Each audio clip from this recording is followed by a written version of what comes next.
Robert Shelby had a voice like gravel rolling down a tin roof, and every man within 50 yards of the Caldwell stockyards knew it before they ever laid eyes on him. It was the autumn of 1878, deep in the heart of Kansas, where the wind came off the prairie with enough force to flatten a man's hat and steal the words right out of his mouth. Unless that man was Robert Shelby, in which case no wind on earth was strong enough to quiet him down.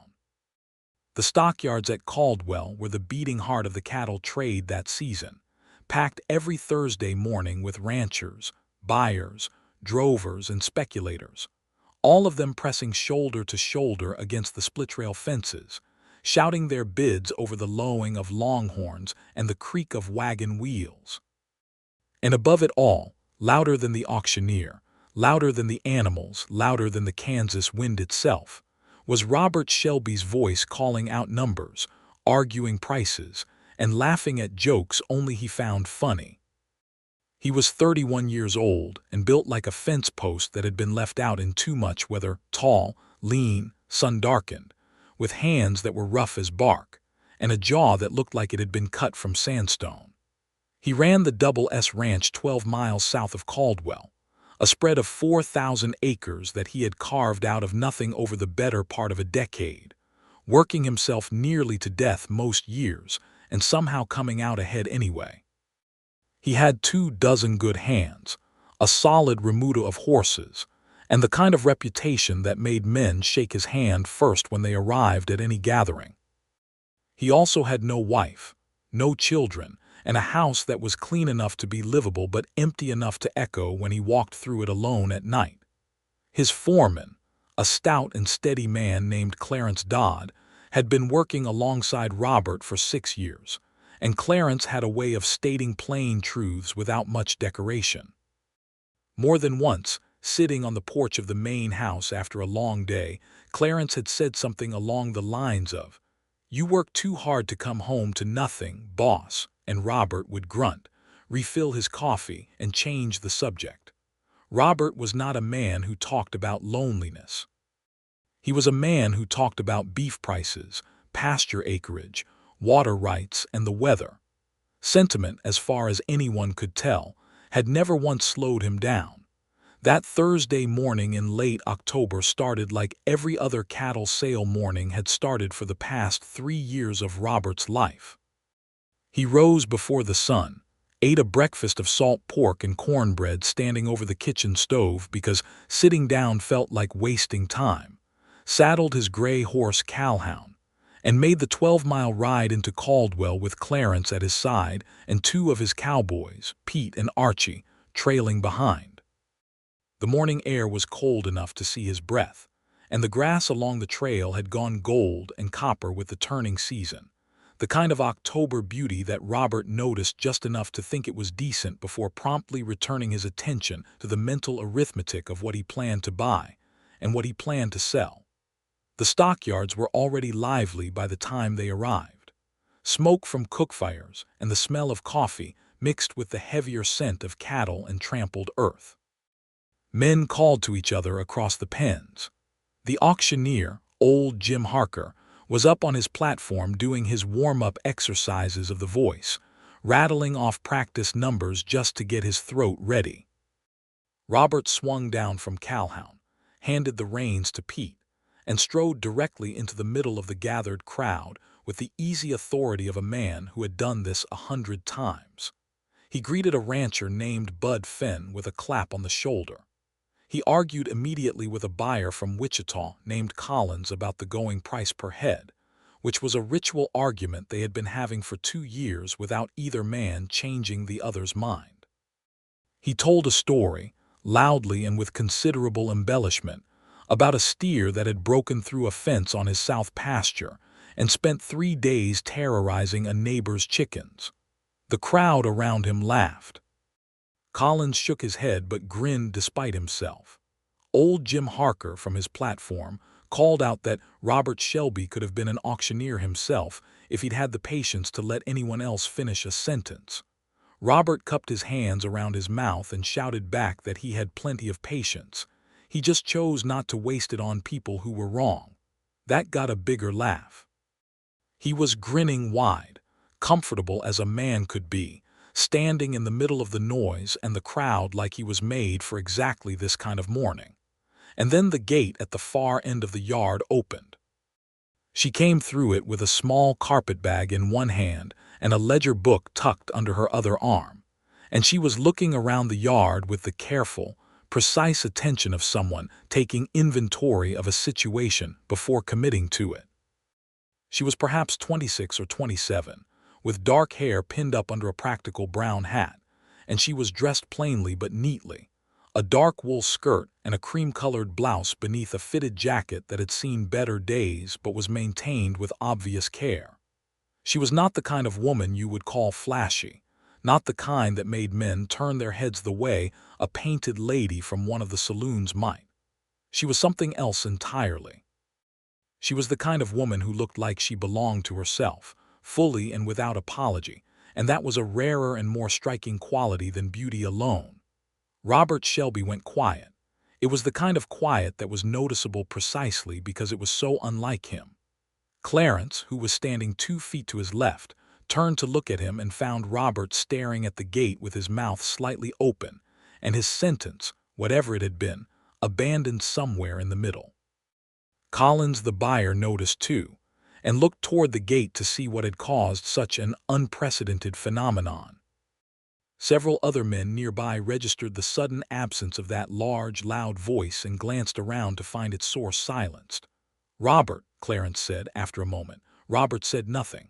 "Robert," Clarence said again with the careful tone of a man who had just witnessed something he would be telling people about for the rest of his life. "Who is that?" Robert asked, and his voice came out at about a quarter of its normal volume. Clarence squinted toward the gate. "Can't say I know her." "She's heading toward Harker." She was indeed walking toward the auctioneer's platform with the purposeful stride of someone who had business to conduct. She stopped at the base of the platform and said something to Jim Harker's assistant, a young man named Tommy, who blinked at her a few times in evident surprise before nodding and pointing toward the livestock registry table set up near the main pen. She thanked him with a brief nod and turned in that direction. And as she turned, her eyes swept across the gathered crowd in the casual way that anyone's eyes move when they are navigating through a space. Her gaze passed over Robert without pausing. He felt that passing over like a peculiar kind of disappointment, which was a sensation he had not experienced in recent memory and did not know what to do with. "You going to stand there with your mouth open all morning," Clarence said, "or are you going to go find out who she is?" "I'm thinking," Robert said. "About what?" "About how to do this without looking like a fool." Clarence made a sound that was not quite a laugh and not quite a cough. "Too late for that. Half the yard is watching you stare at her. Go on." Robert Shelby had never once in his adult life been nervous approaching another person, and the fact that he felt something uncomfortably close to nervous now irritated him considerably. He pulled his hat down, straightened his coat, and walked with what he hoped was his normal easy stride toward the livestock registry table, arriving just as she was setting her ledger book down on its surface and addressing the registrar, a thin elderly man named George Parks who looked simultaneously confused and delighted by her presence. "I have 7 head to register for today's sale," she was saying, in a voice that was clear and measured and entirely businesslike. 4 steers and 3 heifers, all of them trail healthy. They came up with the Drummond party from the South Road and were checked through the gate at 7 this morning. George Parks was already flipping through his papers. "And your name, ma'am?" "Esther Fletcher," she said. "The cattle are registered under the Fletcher homestead, section 42, south of the Cimarron." George Parks wrote it down. Robert Shelby reached the table and stopped and stood there for approximately 3 seconds doing nothing, which was not how he had planned this. "Miss Fletcher," he said. She looked up at him with dark gray eyes that were remarkably direct. "Yes. Robert Shelby, Double S Ranch." He said it automatically, the way he always introduced himself, and then felt immediately that it was inadequate. "I didn't know the Fletcher homestead ran cattle. I thought that land had been sitting empty since old Tom Fletcher passed." Something moved across her face, something quick and carefully contained, the kind of expression that happens when a name lands harder than the speaker intended. "Tom Fletcher was my father," she said. "He passed in the spring. I've been managing the property since then." "I'm sorry for your loss," Robert said, and he meant it in the straightforward way he meant most things. Tom was a good man, straight in his dealings. "He was," she said, and her voice was steady, but there was something underneath the steadiness that was working hard to stay in place. "I'm learning to be the same."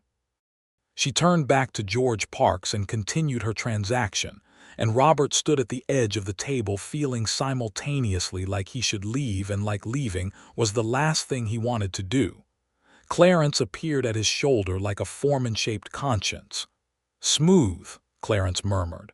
"I'm not done," Robert murmured back. When Esther Fletcher had finished with the registry and gathered her ledger, she moved toward the pens to check on her cattle, and Robert fell into step alongside her at what he hoped was a natural and not intrusive distance. She glanced at him sideways. "Are you following me, Mr. Shelby?" she asked, without particular alarm but with a notable precision. "Walking in the same direction," he said. "We are walking toward the South Pens," she said. "Do you have cattle in the South Pens?" "Not presently." She stopped walking and turned to face him fully, and there was a look in those gray eyes that was equal parts amusement and assessment. "Then what is it you want, Mr. Shelby? Because I have 7 animals to check on and a sale to attend and a long ride home afterward, and my morning does not have a great deal of room in it for whatever this is." Robert Shelby, who had argued prices with hard men and weathered blizzards and drought and every kind of practical difficulty the Kansas plains had to offer, found himself standing in front of a woman with a ledger book and not a single articulate sentence in his head. What came out was this: "Can I buy you a coffee after the sale?" She blinked at him. He pressed forward because standing still felt worse. "There's a decent enough place on Commerce Street. Not fancy, but the coffee is honest. I'd like to hear how things are going at Section 42. Tom's land is good land. I always thought so." The assessment in her eyes sharpened. She was reading him the way someone reads fine print looking for catches. "You want to talk about my land," she said. "I want to talk about whatever you're willing to talk about," he said, and that was more honest than he had planned to be, and he could see that she registered the honesty of it. She held his gaze for a moment that felt considerably longer than it was. Then she said, "I need to check my cattle first." "Yes, ma'am," he said. "I'll walk with you if you don't mind." She did not say she minded, which Robert Shelby chose to interpret as permission. Her 7 cattle were in good shape, and he could see that she knew cattle, which was not a given. She checked their eyes and their hooves and ran her hands along their flanks with the practiced efficiency of someone who had been doing this since childhood. And she had a quiet word with one of the drovers from the Drummond party who had brought them up, making sure they had been watered properly, and that the gate numbers matched her ledger. She did all of this without fuss and without asking anyone's opinion, and Robert stood a respectful distance back and watched with an interest that he recognized, with some surprise, as genuine admiration. "4 of these are from the old Fletcher stock," he said, when she had finished her inspection and come back to where he stood. "The markings."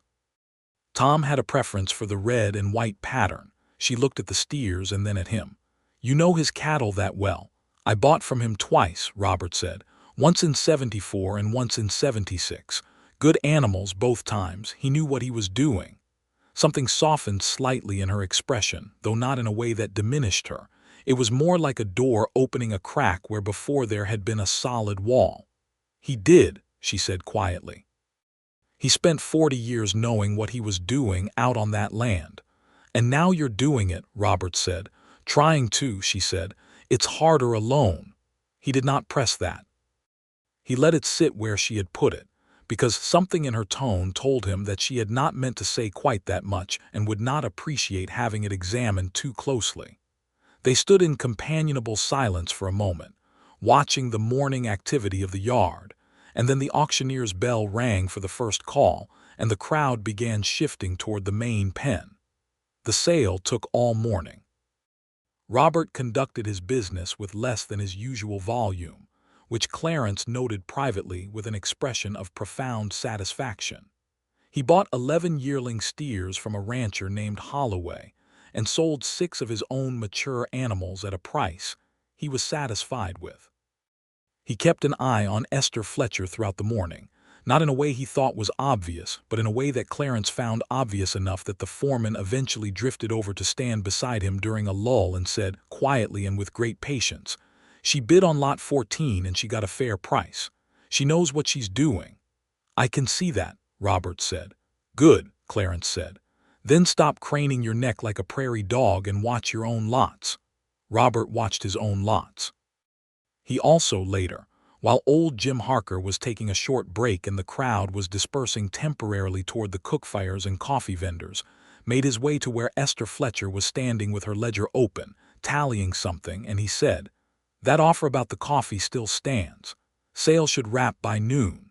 She finished her calculation before she answered, which he suspected was deliberate, and which he found he did not mind at all. Then she closed the ledger and said, "All right, Mr. Shelby. Coffee." They walked to Commerce Street when the sale was done, leaving the noise of the stockyards behind and entering the comparative quiet of Caldwell proper, which was a town of modest ambitions that had grown up around the cattle trade, and showed it in every plank and post of its main street. There was a general store, a land office, 2 saloons, a hotel of questionable comfort, a barber shop, a modest church, and 3 establishments that sold food and coffee, the best of which was run by a German woman named Mrs. Hofer, who baked bread every morning and kept her establishment scrupulously clean. They sat across from each other at one of Mrs. Hofer's 4 tables, with coffee cups between them and the sound of the street filtering through the front window, and Robert asked Esther Fletcher questions. He had discovered at some point in the morning that asking her questions was better than talking, because her answers were thoughtful and specific, and more interesting than most of what he had to say, and because watching her talk was something he was finding deeply satisfying in a way he could not have explained to anyone. She had come from Missouri originally, she said. Her father Tom had homesteaded the Kansas land in 1867, when the railroads were pushing west and the cattle drives were turning the territory into something worth being part of. She had grown up split between Missouri, where her mother's family lived, and Kansas, where her father was building something. Her mother had died when Esther was 17, and she had come to Kansas to stay after that, working alongside her father on the homestead. She had learned cattle and land and accounts, and the particular kind of endurance that frontier life demanded. "You never married?" Robert asked, and then immediately wondered if it was too direct a question for a first coffee. She met it without visible discomfort. "I was engaged once," she said. "In '75. He decided to go to Colorado for the silver rush and didn't much want to wait for me to finish the season's work before I could travel with him. So he went and I stayed, and that was the end of that." "He left you," Robert said. "He chose silver over patience," she said, with a small, dry edge to her voice that was not quite bitterness, but was the residue left behind after bitterness has been lived with long enough to become philosophical. "It was probably for the best. I don't think I would have been a good silver rush wife." "What kind of wife would you be?" He asked and heard himself say it and felt a heat come up the back of his neck that he had not experienced since he was 20 years old. She looked at him across her coffee cup with those direct gray eyes. "The kind that keeps the books and knows the difference between a healthy animal and a sick one," she said, evenly. "The kind that doesn't need to be told what needs doing." The heat at the back of his neck grew more intense. He said, without particular planning, "That sounds like exactly the right kind." They sat there for another hour after that, the coffee growing cold between them, and Robert learned more about Section 42 south of the Cimarron than he had known before, and also more about Esther Fletcher, which was the information he was actually interested in. The homestead had been left to her outright in Tom's will. She had 200 acres of decent grazing land, a small herd of 30 cattle, a house that needed its roof repaired before winter, and a hand named Eli Granger who was 60 years old and as loyal as anyone you'd meet but whose back had been giving him trouble since a horse fell on him 3 years prior. She had been managing all of it since her father's death in April, and she had been doing it without help beyond Eli's limited capacity and without complaint to anyone. Robert said, "Your father's neighbor to the east is Marcus Hale, isn't it? The man who runs that small operation on the creek." "He is," Esther said, and something in her voice shifted just slightly. "Has he been any trouble?" Robert asked, reading that shift. She was quiet for a moment. "He has been persistent," she said. "He wants to buy my father's land. Has made me 3 offers since the funeral, each one lower than the last, which I assume is his way of communicating that he expects me to become desperate enough eventually to accept something unreasonable." Robert felt something stiffen in his chest. "And will you?" She looked at him with an expression that came very close to offended. "No," she said flatly, "I will not." "Good," he said. She tilted her head slightly. "You seem sure of that." "That land has value," he said. "Your father built real equity in those acres. Anyone who knows this territory knows what Section 42 is worth. Hale is hoping you don't." "I know," she said. "I know exactly what it's worth. I've had it surveyed and I've checked the land values at the Caldwell Register. He is offering me roughly 60% of fair value." "Then you keep refusing," Robert said. "And if he gets aggressive about it, you tell someone." She studied him. "Tell someone like you, Mr. Shelby." "Tell someone like me," he agreed without apology. There was a pause, and then she said in a different tone, not softer exactly, but less guarded, "You are a direct man." "I've been told," he said. "I'm not sure yet if that's a quality or a hazard," she said. "Usually depends on the day," he said. She almost smiled. He saw it happen at the corner of her mouth, a small, reluctant movement that she seemed to decide against completing, and it was possibly the most affecting thing he had seen in years. He thought about saying something, but held himself back. Some things needed room. She had to get back to her horse and begin the long ride south before afternoon.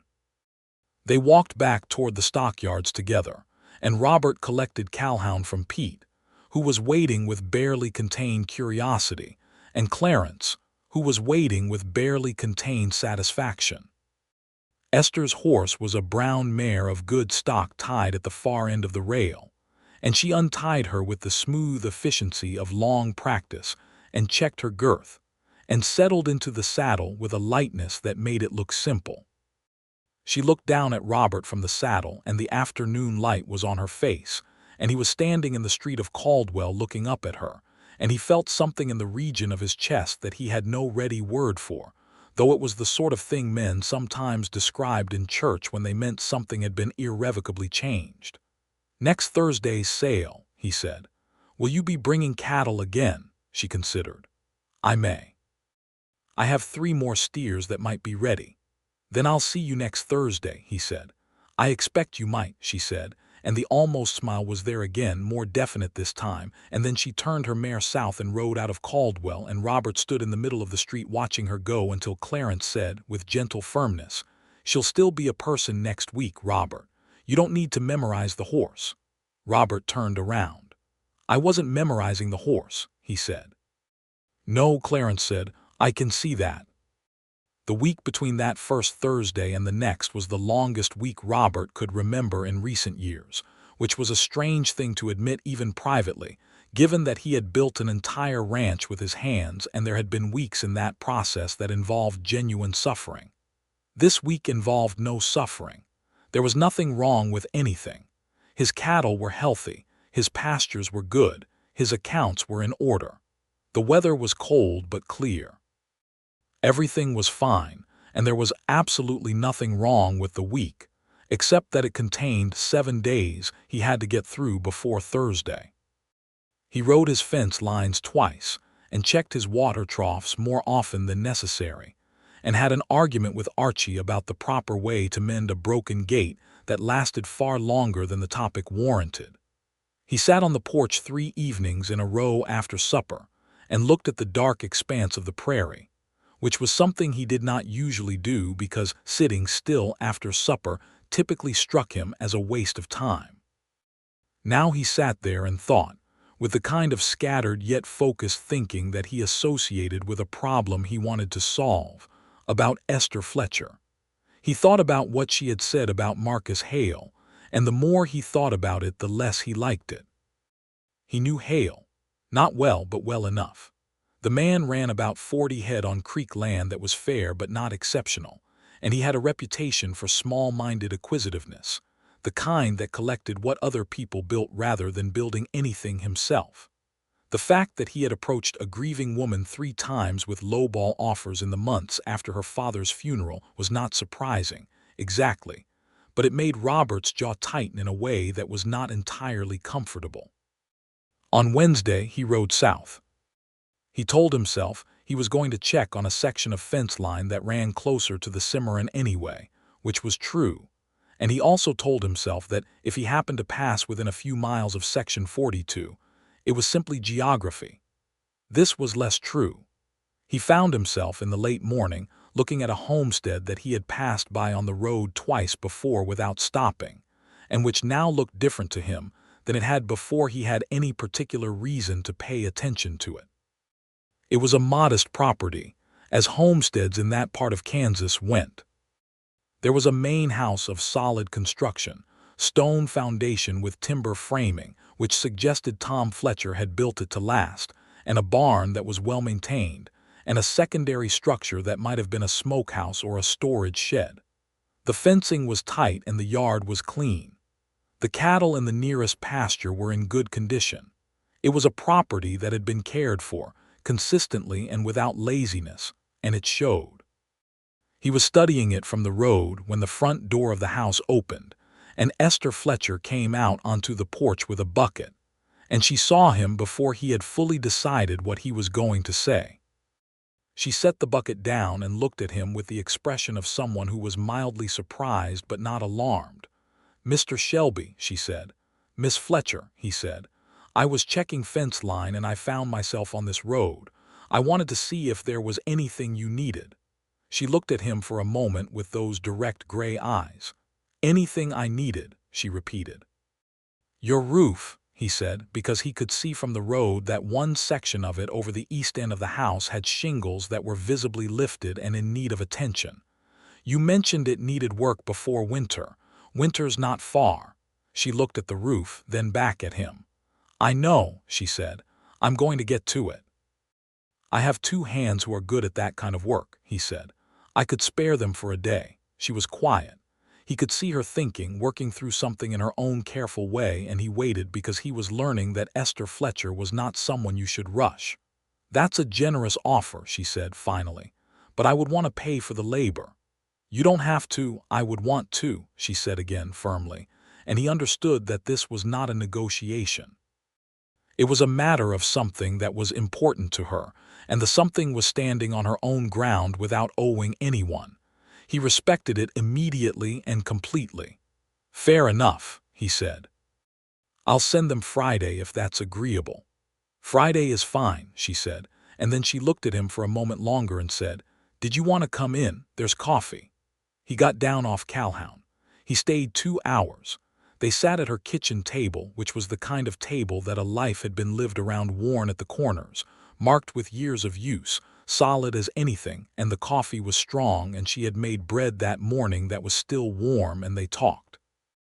Not the careful exploratory talk of 2 strangers at a stockyard coffee house, but something more settled, more like the conversation of people who have already decided they are comfortable with each other, and are now getting on with the actual business of knowing each other. She showed him her accounts, which he had not asked to see, but which she offered with the confidence of someone who had no reason to hide them, and thought he might have useful knowledge to contribute. He did have useful knowledge, as it happened. He had been running a ranch and managing its books for a decade, and he knew the Caldwell market prices intimately. He looked through her numbers with the same businesslike attention he gave his own, and told her what he thought was solid and where he saw possible improvement, and she listened without defensiveness and asked sharp questions and wrote 3 things down in her ledger when he made points she considered worth remembering. "You have a good foundation here," he said. Your father built smart. The land is your best asset, better than the cattle at this point. If Hale comes at you again with an offer, you tell him the surveyed value and nothing less, and you make sure he understands you know what you have. I've been doing that, she said. I know, he said. I'm saying it anyway. She looked at him. Why? He set the ledger down on the table between them and met her eyes. Because you're doing this alone, he said, and you shouldn't have to do it without someone in your corner. The silence that followed was the kind that has weight to it. Not uncomfortable weight, but the weight of words that have landed somewhere real and are settling in. You barely know me, she said softly. I know enough, he said, and I'd like to know more. She looked down at the ledger and then back up at him. Robert, she said, and it was the first time she had used his first name, and they both heard it, and neither of them pretended they didn't. Are you courting me? Yes, he said. I am, if you'll allow it. She was quiet for a long moment. Outside, the October wind moved through the grass, and the cattle in the pasture made their quiet sounds, and old Eli Granger could be heard somewhere near the barn doing something slow and steady with a hammer. The house smelled like coffee and bread and dry wood, and the particular smell of a life fully inhabited. All right, she said. He rode home with the late afternoon light behind him, and Calhoun moved at an easy pace through the golden grass, and Robert Shelby felt something he had not felt in a very long time, which was the sense that something important was beginning, and that it was beginning right. Friday morning, he sent Pete and Archie south with tools and shingles, and they spent the day on Esther Fletcher's roof, and came back in the evening with a report that the work was done, that she had fed them lunch that was better than anything they got at the ranch house, and that she was, in Pete's considered assessment, a real fine sort of woman, boss. Robert did not say anything to this. He nodded once and went back to what he was doing and felt something warm settle in his chest. The following Thursday she came to the sale with her 3 steers, and Robert was there when she arrived, which was earlier than he usually arrived, and which Clarence noticed without comment. She came through the gate of the stockyards in the low morning light, riding her brown mare, her breath misting in the cold air, and she saw him standing near the registration table, and she nodded to him with the particular quality of recognition that belongs to people who have already established something between them, and he felt it in his chest like a struck chord. He helped her register her cattle, not because she needed help, but because he was there and she allowed it, and they moved through the morning of the sale together in a way that was casual enough to be unremarkable and close enough to be unmistakable to anyone who was paying attention, which in the Caldwell stockyards meant everyone. By 10 o'clock the word had made its round of the yard that Robert Shelby had apparently taken an interest in Tom Fletcher's daughter, and the reactions ranged from pleased surprise to open approval to, in the case of a few younger and unattached men who had been harboring their own quiet interest in the new woman at Section 42, a resigned acceptance of the obvious. After the sale they went to Mrs. Hofer's again, and this time they sat longer, and the conversation ranged further. He told her things about himself that he did not usually tell people. About coming to Kansas in 1869 with $40 and a horse and the kind of certainty that only very young men have, and how he had built the double S from nothing, and what that had cost him, and what it had been worth. He told her about the drought of 1874, which had taken half his herd and nearly everything else, and how he had stayed when other men left, and how staying had made all the difference. He told her about the loneliness of the main house and then stopped because he had not meant to tell her that. She did not let it pass unnoticed. She said quietly, "You live alone in a house built for more people." "Yes," he said. "So do I," she said. They sat with that shared truth for a moment, and it was not a sad moment, exactly. It was the kind of moment that happens when 2 separate solitudes recognize each other across a table, and something shifts in the space between them. He rode south with her when the afternoon was still young, ostensibly to check on a matter concerning the property line shared between Section 42 and the land to the north, which was a thin pretext, but one she indulged without calling it out. And they rode side by side through the autumn afternoon, with the grass bending in the wind around them and the sky enormous and pale blue above. He learned that she had a dry, precise sense of humor that emerged slowly and without announcement. He learned that she was not sentimental about difficulty, not in the way that meant she didn't feel it, but in the way that meant she had decided feeling it was not the most useful response and had organized herself accordingly. He learned that she had her father's directness, and possibly his stubbornness, and that these were not flaws, but rather the architecture of a person who had been built for real conditions. At her gate she stopped her mare and looked at him in the late light. "Come Sunday for supper," she said. "Eli will be there. He'd like to meet you properly." "I'd like that," Robert said. "I make a decent pot roast," she said. "I'll be here at 6, he said. He arrived at 6 on Sunday with his hat in his hand and a jar of preserved peaches that had been sitting in his larder since the summer, a gift from a rancher's wife that he had never gotten around to eating, and which seemed like the right thing to bring. Esther met him at the door, and the house smelled like what she had promised, and Eli Granger was sitting in a chair near the fireplace with his bad back settled against a cushion, and a look on his weathered face that was simultaneously welcoming and evaluating, the look of a man who loved the person he was meeting on behalf of and intended to make a thorough assessment. Robert liked Eli immediately. Eli had been working land since before Robert was born and had a frontier man's way of speaking plainly without meanness, and he had clearly known and loved Tom Fletcher the way a man loves someone he has worked beside for 20 years. He asked Robert questions about the double S with a specificity that Robert found respectful, because it was the specificity of a man who actually knew what the right questions were and could hear the difference between a real answer and a polished one. Robert gave real answers. They ate Esther's pot roast and talked, and the evening stretched easily into the dark. And when Robert finally rode home under a sky full of stars, he thought that something was happening to him that he had not been looking for and could not now imagine having missed. November came in cold and serious. The prairie turned gray, and the wind developed teeth. Robert found reasons to ride south twice more that month.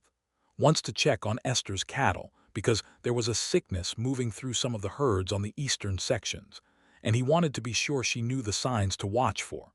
And once because there was no reason beyond the simple one that he wanted to see her, and had stopped pretending otherwise. On the second visit, they walked along the pasture fence together in the thin November sun, and he told her something he had been thinking about for 2 weeks. "I know it's fast," he said, "and I'm not asking you for anything except that you keep knowing me."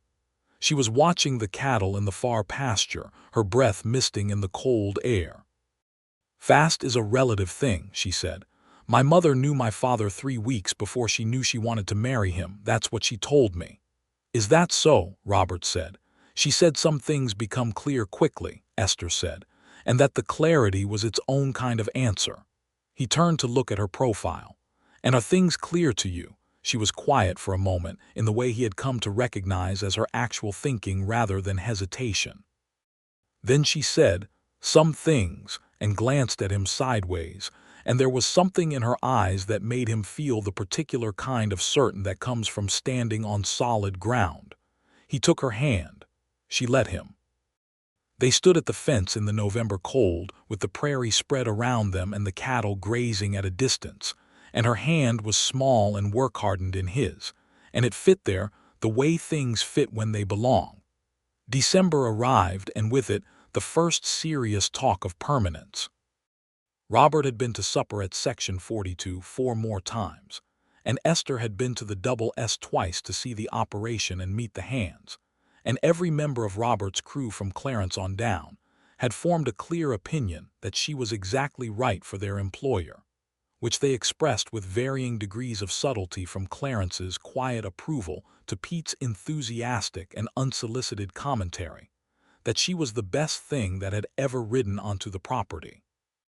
On a Sunday evening in early December, after supper and after the dishes were done, and Eli had gone to bed early as he did now most evenings on account of his back. Robert and Esther sat at her kitchen table with a lamp between them, and he said the thing he had been working his way toward for 6 weeks. "I want to ask you to marry me," he said. "I know what I have and what I can offer you, and I know you don't need anyone to keep you, which is not the point anyway. The point is that I want to build something with you, not just the land, not just the cattle, everything, and I would like to do it with you beside me properly if you'll have me." She looked at him across the lamp. The light moved on her face in the way lamplight does, warm and unsteady, and her gray eyes were very serious. "This is a big thing you're asking," she said. "I know it is," he said. "What happens to my land?" she asked. "My father's homestead." "Yours," he said without hesitation. "It stays in your name. It doesn't become part of the double S unless you want it to. It's your heritage and your father's work, and it belongs to you. What I'm asking for is you, Esther, not what comes with you." She sat with that. He watched her face and did not rush it.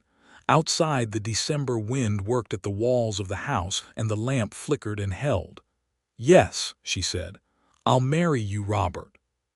He felt something come loose in his chest, something that had been held tight for a long time, and he reached across the table and took her hand, and she turned her hand over and held his, and neither of them spoke for a moment because there was nothing that needed to be said that the silence wasn't already saying.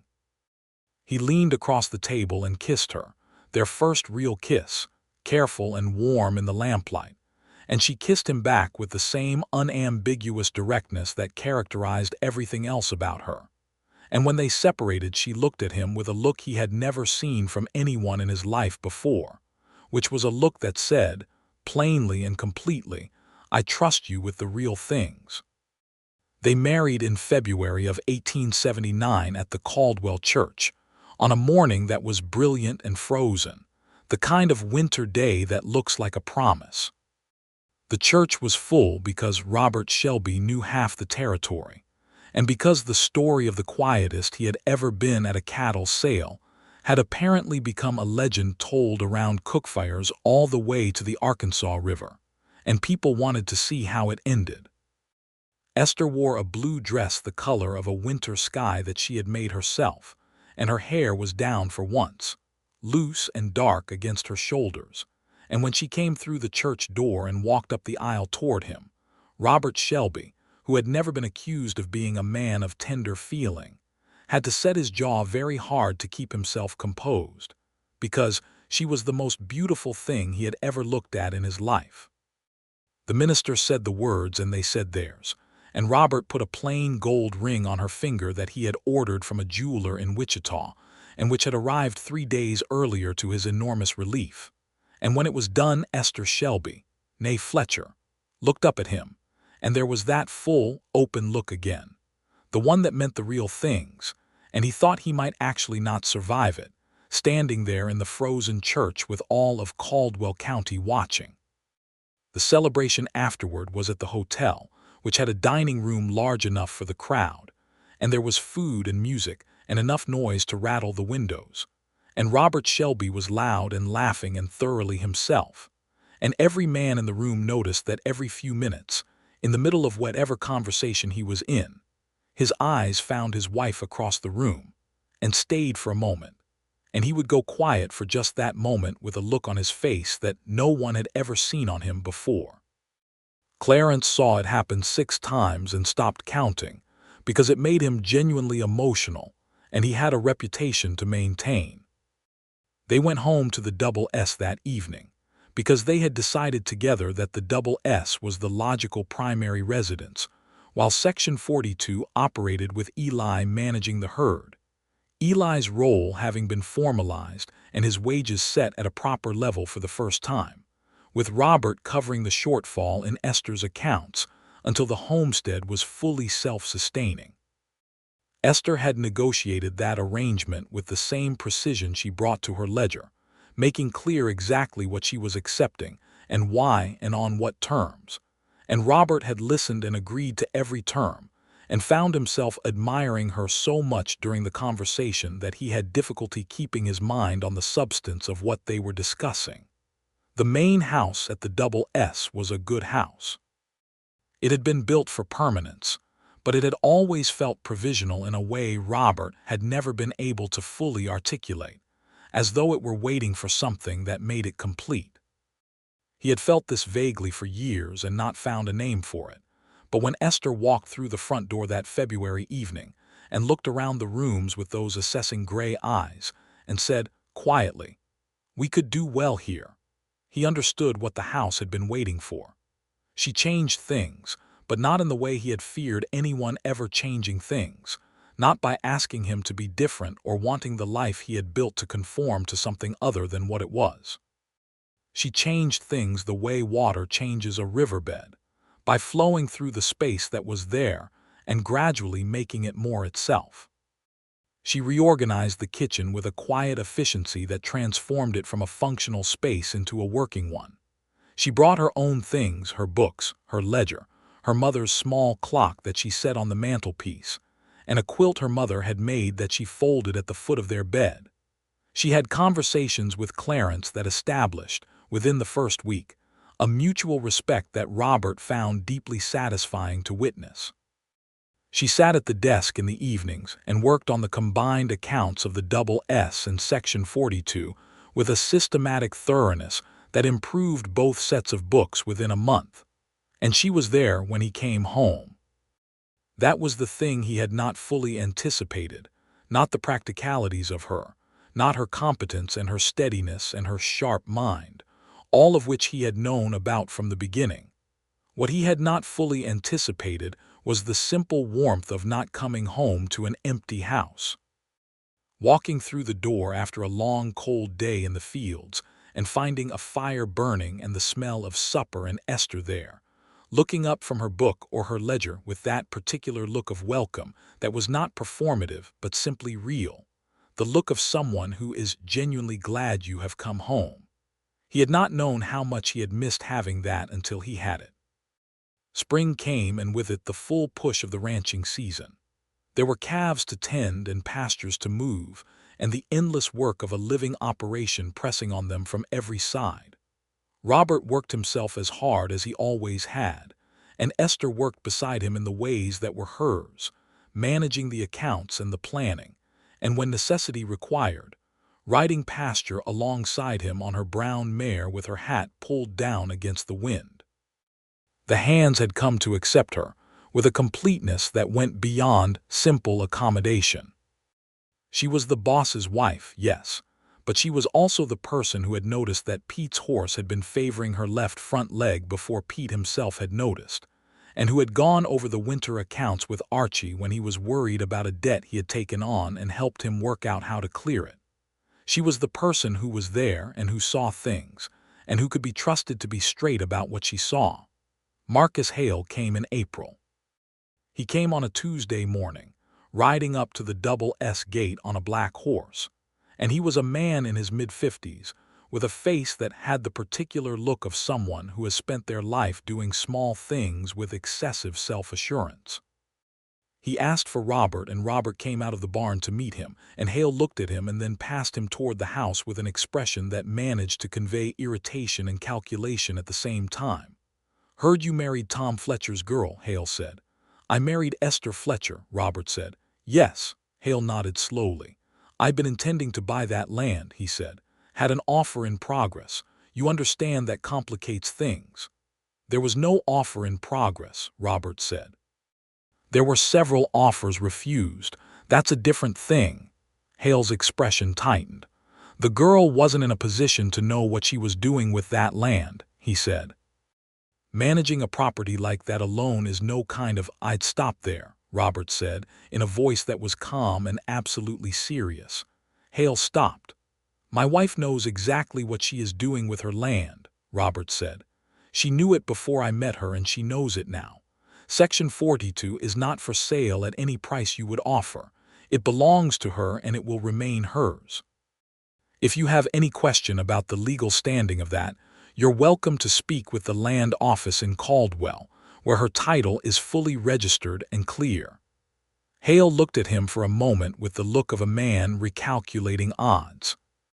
"You could do well to expand south," he said, making one more attempt from a different angle. Two operations merged make more sense than "Good day, Mr. Hale," Robert said. Hale rode away, and Robert stood at the gate watching him go until the black horse had disappeared around the first bend in the road. And then he went inside and found Esther at the kitchen table with her ledger and told her what had been said. She listened without interrupting, and when he was done she nodded once, slowly. "Thank you," she said. "He won't be back," Robert said. "No," she agreed. "I don't think he will." She was quiet for a moment. "I could have handled it myself." "I know," he said. "But you didn't have to." She looked up at him. "No," she said. "I didn't." And something in her face was soft with the particular softness of a person who has been strong alone for a long time and is learning, slowly and with careful trust, to let that be different. He sat down across from her at the table, and she went back to her ledger, and he picked up the schedule of work he had been looking at before Hale arrived, and they sat together in the warm kitchen, with the April morning coming through the window, and the sounds of the ranch going on around them. And it was so ordinary and so complete that Robert Shelby thought, sitting there, that this was the thing he had been working toward for every year of his adult life without knowing it. Summer of 1879 was hard in the way Kansas summers were hard, hot and dry and unsparing, and the work was relentless. They lost 2 young calves to sickness in June, and a section of east fence went down in a storm, and they spent 3 days repairing it. And there was a dispute with a neighboring rancher over water access to a shared creek that required 2 weeks of careful negotiation before it was resolved. Through all of it, Esther was steady. She was the kind of steady that is not rigid but is rooted, and Robert had come to depend on it in a way that was not dependency in the weak sense, but was instead the kind of mutual reliance that belongs to people who have genuinely combined their lives. He had also come to depend on her judgment in a way that his men had noticed. He began consulting her on decisions that were not, strictly speaking, in her domain, asking her view on a herd purchase or a pasture rotation plan, and she gave her views directly and without qualification, and she was right often enough that Clarence had observed to Pete, in a private moment, that Mrs. Shelby had a good mind for operations, and that the double S was running better for it. Esther rode down to Section 42 once a week to check on the property and on Eli, whose back was worse this summer, and Robert went with her more often than not. They found that they rode well together, the same easy pace, the same comfortable silence when silence was the right thing, the same readiness to break it when there was something to say. The road south from the double S to the Cimarron had become a road they both knew with the easy familiarity of regular passage, and the homestead when they arrived had the feel of a second home, which it was. On an evening in late July, sitting on the porch of the homestead with the sun going down enormous and red behind the western horizon and Eli dozing in his chair with his hat over his face, Esther took Robert's hand and said, "I'm going to have a baby." He was still for a moment. The sunset was doing its red and gold work on the horizon, and the prairie grass was moving in the warm evening wind, and Eli breathed slowly under his hat. "When?" Robert said, and his voice was very quiet. "January, I think," she said. He looked at her. She was watching the sunset, her profile clear and steady in the last of the light, and she looked like a person who has just said a true and important thing and is giving it the space it deserves. He raised her hand to his mouth and pressed his lips against it, and she turned to look at him, and the sunset was in her eyes, and he said, "Esther." "Yes," she said. "I am the luckiest man in Kansas," he said. She laughed, a real full laugh that he loved with everything in him. "I don't know about Kansas," she said, "but you might be in the running." He held her hand, and they watched the sun go down, and Eli slept, and the prairie spread itself around them in the long evening light, and everything was so precisely right that Robert Shelby, who was not a man given to the kind of thinking that had anything to do with grace, thought that he had somehow been given something far beyond what he had earned, and that the right response to that was to spend the rest of his life being worthy of it. The news traveled through Caldwell the way all domestic news did, which was quickly and with general approval.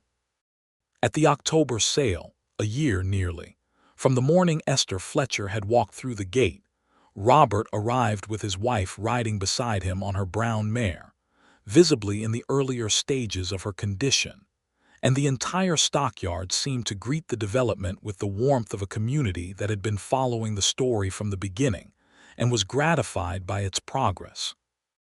Mrs. Hofer, when she saw them come into her establishment afterward for their customary coffee, came around the counter to take Esther's hands and say something in German that Esther did not understand, but that had the feeling of a blessing.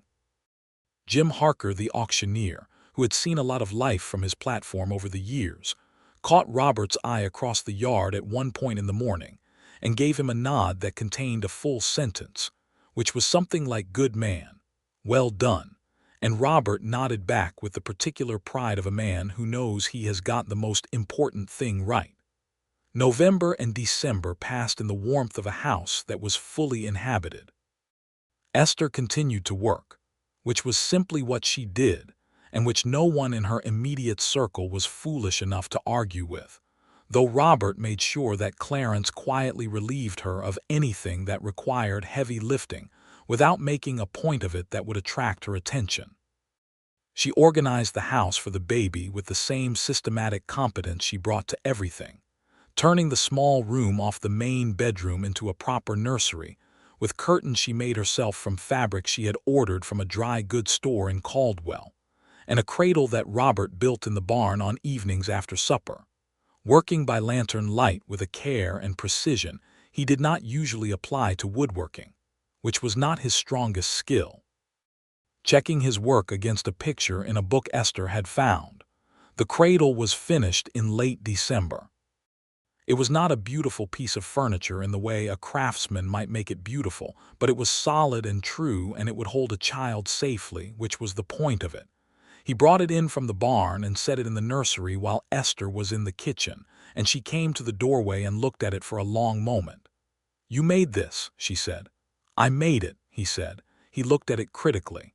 "It's not fancy." "It's perfect," she said, and her voice had that particular quality that made him turn from the cradle to look at her, and she was standing in the doorway with one hand on the frame, and a look on her face that he did not have a name for, but that went straight into him like a warm thing. The baby came in the small hours of a January morning in 1880, when the plains were white with snow, and the house was warm and firelit, and it was a boy, which made Robert laugh for reasons he could not fully explain, a surprised and delighted laugh that Clarence, waiting on the porch despite the cold, heard through the walls and recognized for what it was. They named him Thomas, for Esther's father, and the second name was Robert, because Esther said she wanted there to be a Robert Shelby in the next generation, which her husband received with a gratitude he could not express in words, and therefore expressed by holding her hand for a very long time while she slept. Eli came north from the homestead in January to see the baby, his back giving him trouble on the ride, but his face, when he held Thomas for the first time, being the face of a man, receiving the best gift he had ever been offered. He stayed a week, resting in the warm house, and Robert had a conversation with him during that week, over coffee early one morning while Esther and the baby were still sleeping, in which Robert said, with the directness that was his natural mode, that he thought Eli should think about coming north permanently, that the homestead would always be managed and checked, but that it did not require Eli to live out there alone through Kansas winters on a back that could not handle it. Eli was quiet for a while. Then he said, "Tom would want me to look after his daughter and her family." "I know," Robert said. "I think this is you doing that." Eli came north in the spring, with his few possessions and his lifetime of knowledge and his bad back and his fierce loyalty, and he settled into a room at the Double S, and became part of what the place was. He turned out to be invaluable in ways that went beyond his bad back's limitations, because his knowledge of cattle and land was encyclopedic, and his judgment was sound. And within 6 months of his arrival, The hands had adopted him as something between a grandfather and an oracle. Section 42 was managed by a young man named Davis, a careful and capable hand who had come up with a cattle drive from Texas the previous summer and had asked for steady work and been given it. He rode the homestead's fences and cared for its herd and sent a report to Esther once a month, which she reviewed and responded to from the double S with the attentiveness of someone who has not forgotten what her father built and does not intend to. The spring of 1880 unfolded with the generosity that follows hard winters. The grass came up green and vigorous, the calves were born healthy, and the double S moved through its busiest season with the momentum of an operation that was well run and well led. Robert worked as hard as he ever had, but there was a quality to the work now that was different, a purposefulness that had a face on it, the face of what he was working toward. He came home to Esther and to Thomas, and Thomas at 3 months old had developed the habit of looking at his father with an expression of concentrated study that was so clearly inherited from his mother that it made Robert smile every time. "He's going to be just like you," Robert told Esther. "Let's hope not entirely," she said, without looking up from her book. "What's wrong with being like me?" he demanded. "Nothing is wrong with it," she said, "but one of you is quite sufficient." He sat down beside her, and she leaned against him in the unself-conscious way she had developed as the months of their marriage passed, the easy physical comfort of two people who have come to know each other's bodies as familiar and trusted. And he put his arm around her, and she turned a page, and Thomas slept in his cradle across the room, and the spring night was quiet around the house. At the October sale of 1880, Robert Shelby arrived at the Caldwell stockyards as he always did, on Calhoun in the early morning with Clarence at his side, and as he always did now, with Esther riding beside him on her brown mare.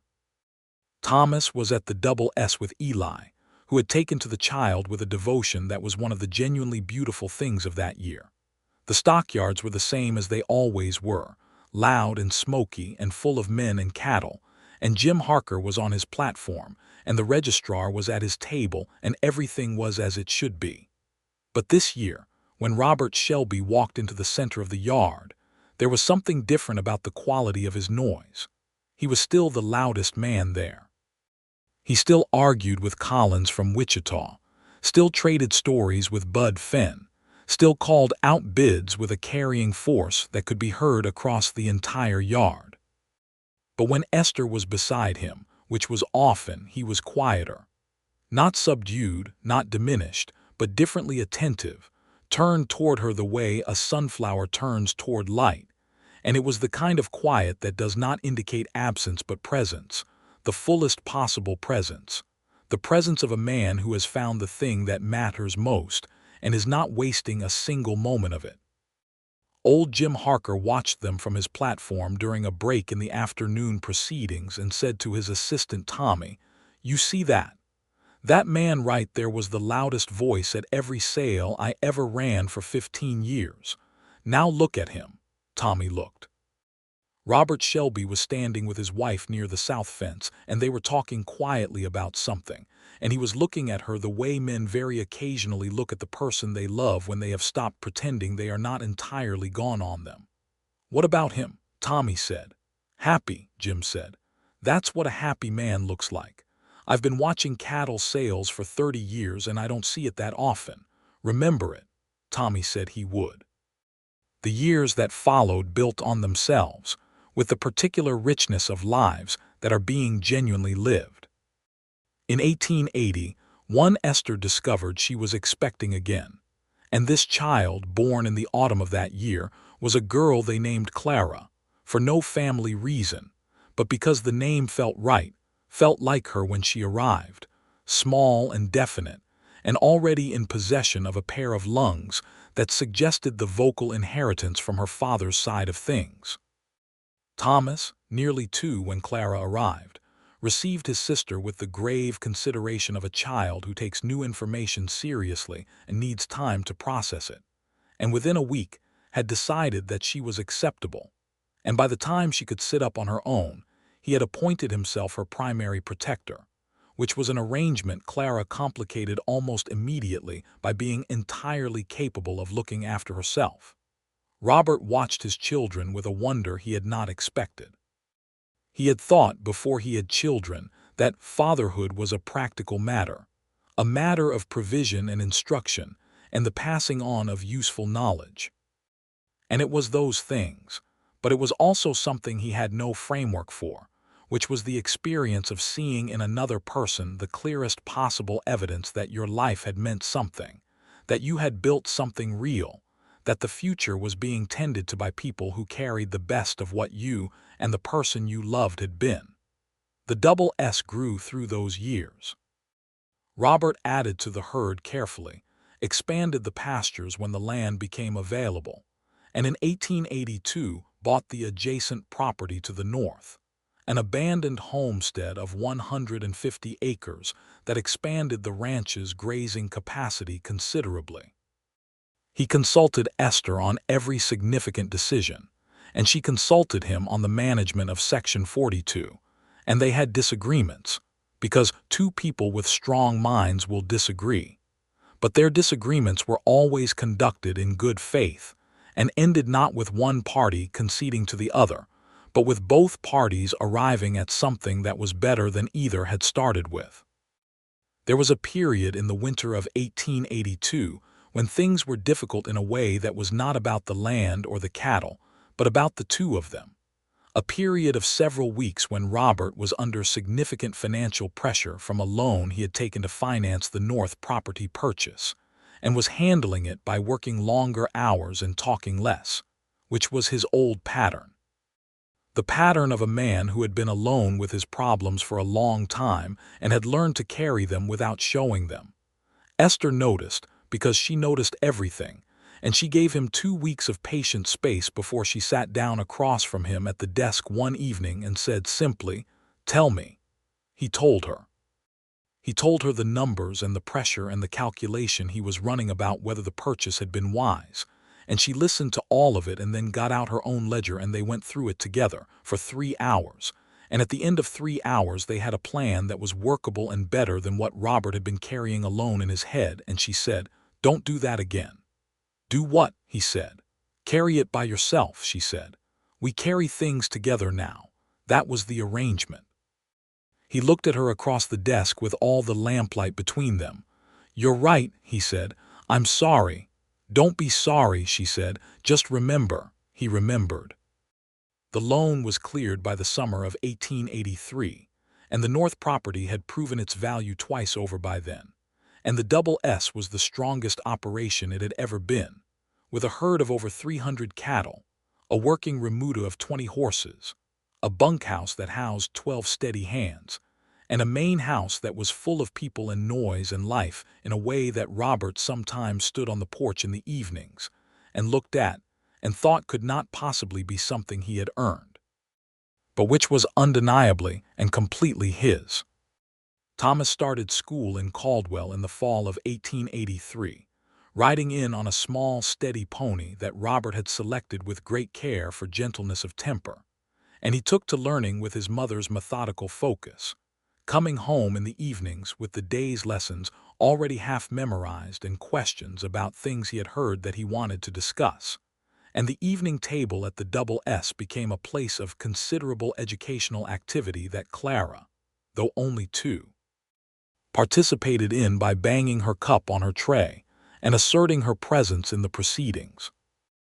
Eli Granger's back gave out properly in the winter of 1883, and he was confined to the house for 6 weeks, and Robert and Esther took turns sitting with him in the evenings, and Thomas read to him from his school primers, which Eli listened to with visible pleasure, and which he said were the most entertainment he had had in years. Eli recovered enough to move around the yard with a stick that spring, and he was not able to ride again, but he sat on the porch and directed the young hands on matters of cattle care and fence maintenance with the authority of experience and the stubbornness of a man who was not going to stop being useful simply because his body had opinions about it. In the spring of 1884, on a morning that was bright and warm and smelled like new grass and possibility, Robert Shelby stood at the fence of the main pasture watching his cattle graze, and Esther came and stood beside him with 2 cups of coffee. And she handed him one, and they stood there in the morning sun with the ranch spread around them, and the sound of Thomas somewhere, back near the barn, asking Clarence a long, complicated question about horses, and Clara's voice from the porch answering some entirely different question that nobody had asked her. "Do you remember the first time we had coffee?" Esther asked. "Mrs. Hofer's," he said. "October of '78. "You were terrifying," she said. He turned to look at her. "I was terrifying. You were so loud all morning," she said. "And then when you walked over to me, you went completely quiet, and I thought, either this man is planning something or he is afraid of me, and I couldn't decide which was more interesting." "It was neither," he said. "I know what it was," she said. She was smiling, the full smile that she had given him more and more freely as the years passed, the one that was the complete and unreserved version of the almost smile he had first seen that October morning. "I figured it out fairly quickly." "What was it?" he said, though he knew. "You saw something you wanted," she said. "And for once in your life you didn't know what to say about it." He laughed. It was true, every word of it, and it was the kind of truth that, looking back, was so clearly the beginning of everything that it was almost impossible to imagine the person he had been before it. The man who was the loudest voice in every room he entered, who filled up space with noise because he was filling it with the wrong things, the things that were important but not the most important things. The man who came home to an empty house. The man who, on a cold October morning in 1878, had for the first time in his adult life gone completely quiet, not from lack of anything to say, but from the excess of everything he was feeling. "You were worth going quiet for," he said. She turned to look at him, and the morning sun was full on her face, and her gray eyes were warm with years of knowing him, and she said, "Robert Shelby." "Esther Shelby," he said. "I love you," she said. "I want you to know that I know exactly what I have." He set his coffee cup on the fence post and put his arm around her, and she leaned into him the way she always did, easy and complete. And they stood there in the spring morning with the cattle grazing, and the children making noise, and Eli on the porch, and Clarence somewhere behind them doing the steady work of keeping everything going. And the sky was enormous and blue above the Kansas prairie, and the grass was green, and everything that had been built here. Every acre and every animal and every relationship and every year of work was real and was theirs, and it was enough. It was more than enough. It was the kind of life that, when a man looks at it honestly, he recognizes as the thing he was made for, and is grateful with everything in him to have found his way to.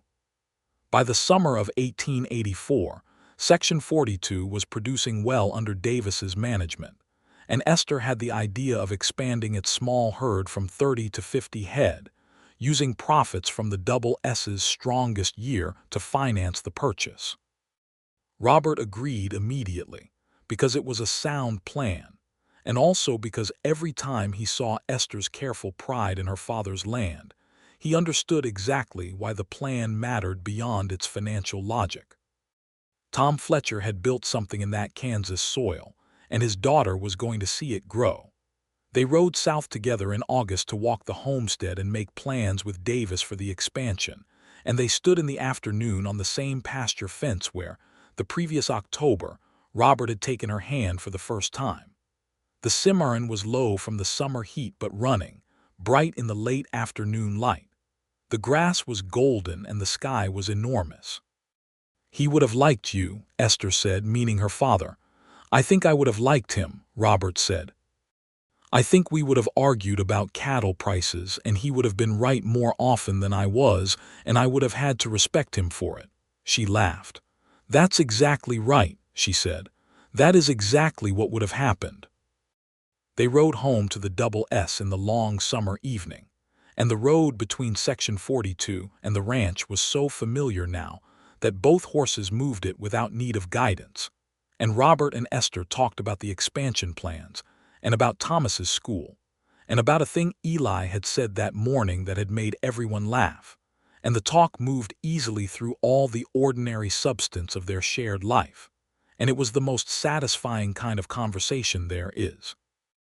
The kind that is possible only between people who are deeply, fundamentally at ease with each other. That autumn Thomas turned 5 and Clara turned 3, and the Caldwell sale came around again, and Robert arrived as he always did, with Clarence in his hands, and with Esther beside him, and they were known now, the two of them together, as firmly and completely as any constant in that landscape. The stockyards, the road, the town, the prairie, all of it had learned to include them as a pair in the way it includes things that simply belong. Jim Harker retired from the auctioneer's platform that fall, having done his work for longer than anyone had a right to ask of him, and there was a gathering in his honor at the hotel, and Robert made a speech that was both genuinely funny and genuinely warm, and Harker shook his hand afterward and said, "You found a good one, Robert," and looked at Esther when he said it, and Robert said, "The best there is," and he meant it with every single thing he had. Clarence found a woman of his own in the winter of 1884, a widow named Margaret who had 3 children and a steady disposition, and who arrived at the Double S for Sunday supper one February evening, and was immediately recognized by Esther as exactly right, which Esther communicated to Robert with a look that said, simply, "This one," and Robert had learned to trust that look without question. Clarence married Margaret in the spring of 1885, and their wedding was at the same Caldwell church where Robert and Esther had married 6 years before, and Robert stood up with Clarence and Esther sat in the front pew with Thomas and Clara, and felt the particular happiness of watching people you love be happy. Eli passed in the early summer of 1885, quietly and without suffering, in the room he had been given at the Double S, on a morning when the window was open and the ranch sounds were coming in with the warm air. He had been declining slowly for months, and they had all known it was coming, and knowing did not make it smaller when it arrived. Esther sat with him at the end, and he had taken her hand and said something that was quiet, and that she did not repeat to Robert in full but only said was about her father, and about how things had come out right. They buried him on the homestead, in the ground he had worked beside Tom Fletcher for 20 years, because it was where he belonged, and Davis cared for the grave as he cared for everything, with quiet and steady attention. Esther stood at the graveside in the summer sun, and Robert stood beside her with his hand in hers, and Thomas stood serious and still in the way children stand when they are trying to understand something large, and Clara held her mother's other hand with a grip that was fierce and warm. Esther cried, which she did not often do, and Robert did not try to stop her or manage it or say anything about it, because he had learned that she needed to do the things she needed to do in her own way, and that his job was to be present, and to let the presence mean what it meant. He held her hand, and she leaned against him in the Kansas sun above the prairie grave of an old man who had been loyal and good, and Robert thought that this was one of the things love actually was. Not the easy bright parts only, but this too, the standing beside each other at the graves of people you have loved and letting each other feel it. Time moved through the middle years of the 1880s in the way it does when a life is well made, not slowly but fully, each season bringing its own weight and its own beauty.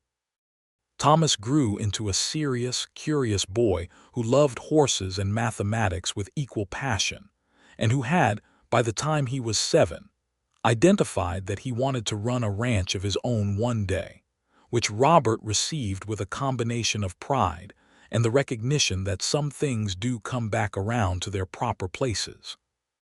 Clara grew into a small, determined girl who had her mother's directness and her father's volume, and who was, as Clarence once observed in a tone of loving exhaustion, quite possibly the most opinionated child in Kansas.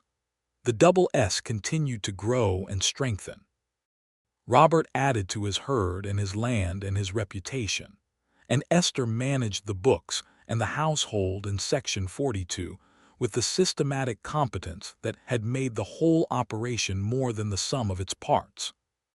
They were partners in the fullest sense, not in the sense of divided responsibilities and separate domains, but in the sense of two people whose thinking and judgment had become so familiar to each other that the line between where one ended and the other began had blurred into something that was better than either. In the evenings after supper, when the children were in bed and the hands were settled in the bunkhouse, and the ranch was quiet around them, they sat on the porch in good weather or by the fire in the winter, and they talked or they were quiet, and both were right, and they were easy together in the way that requires years to build, and once built is one of the most valuable things in a human life. One evening in the October of 1886, 8 years after that first morning at the Caldwell sale, Robert sat on the porch in the last of the warm autumn evenings before winter closed in, and Esther came out with 2 cups of coffee and sat beside him, and they could hear the cattle in the near pasture and see the first stars coming out above the prairie. "I've been thinking," Esther said. "That is not unusual," he said. "I've been thinking," she said again, with a particular quality to her voice that he had learned to pay close attention to, about whether Thomas should start learning the homestead accounts, not just the double S both. He thought about it. "He's 8, he said. "Your father put you on a horse at 6, she said. "That is different." "It is different," she agreed. "But understanding where you come from is how you learn where you're going, and he comes from 2 places, the double S and Section 42. Both of them are his inheritance." Robert was quiet. He looked out over the ranch in the early dark and thought about Tom Fletcher building his stone foundation house on the Cimarron, and about a woman carrying a ledger through the gate of the Caldwell stockyards on a cold October morning, and about everything that had come from those 2 beginning points converging on this porch, this evening, this life. "All right," he said. "Start him on the homestead accounts." She nodded and sipped her coffee and leaned against him, and the October night was cool and full of stars, and somewhere in the house Thomas was asleep with his school book fallen open on his chest, and Clara was asleep curled up small and certain as a comma, and the ranch was alive around them with the quiet sounds of a living thing well tended, and Esther Shelby, née Fletcher, and Robert Shelby, who had been the roughest voice at every cattle sale in Caldwell County, and who had gone so completely quiet the morning she walked in that it had become a story told around cookfires for years, sat together on their porch in the autumn dark of 1886, and were, in every possible sense, home.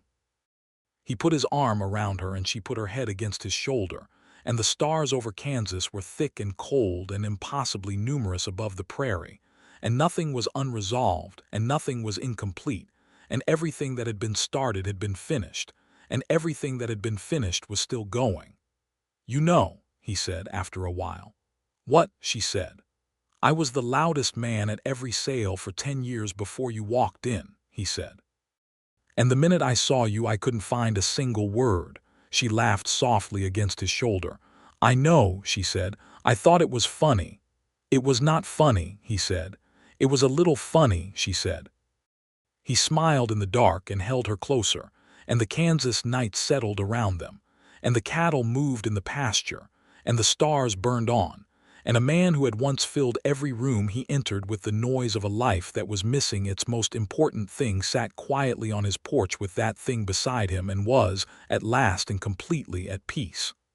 "I love you, Esther," he said. "I love you, Robert," she said. And the night went on, and the prairie went on, and the stars went on, and the life they had made together went on with all of it, full and whole and theirs.